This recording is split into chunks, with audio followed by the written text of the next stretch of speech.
What framework are you using now to supersize and grow your business? Sharon Horne-Ellstrom here.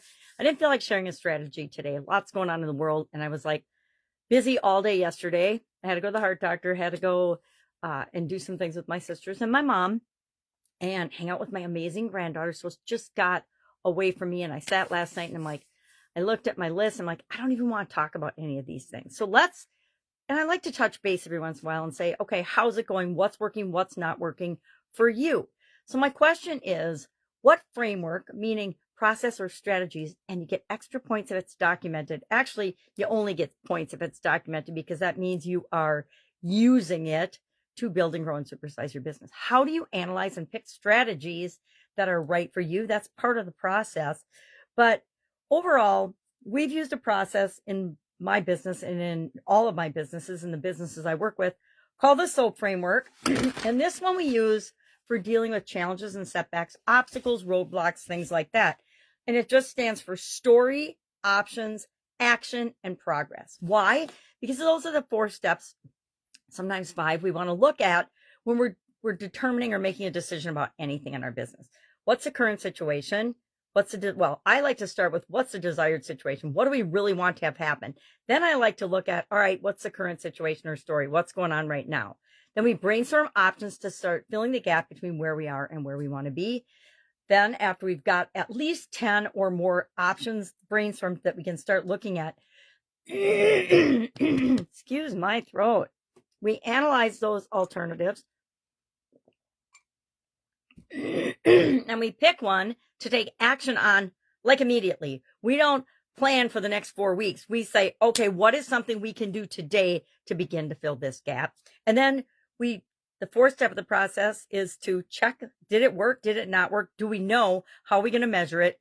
And then to repeat the entire process. So we're continually improving and learning and documenting and writing down what works, right? You know, there's this big Secret Service failure over the past weekend, and supposedly they documented everything, but we don't know anything. I'm not buying it. As any person knows, the way to be successful is to learn from what's working and what's not working and make changes, be flexible and open to making changes to improve those processes.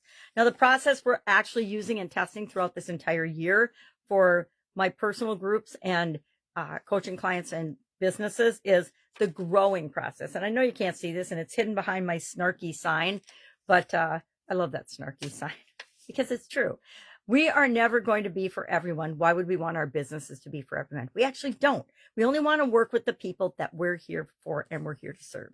But we're using the growing process this year because our annual challenge, we tie that into building and growing and supersizing our businesses, is an acronym that we created beginning of the year. We spent the first month analyzing different frameworks for growth and for growing in different areas and aspects of our life. And this month we're focusing on financial. I think next month is confidence or communication. I can't remember. I'll have to look at my calendar, my content calendar. But we want to have a process and a documented process. I've used a couple of frameworks for literally decades because they've served me so well. One was, funnily enough, the journalistic framework: who, what, where, when, why, and how. Why? Because it's a quick way to go through and make sure we're getting the facts back when journalism was facts and not propaganda, or designed to sell products or services or get more viewership. You could trust the media. Nowadays, I say if you're not thinking for yourself, you're going to be in big trouble, especially in your businesses and your personal life and in your life and taking care of your family. So that's why we use our own processes. We've used the SOAP framework since 2020.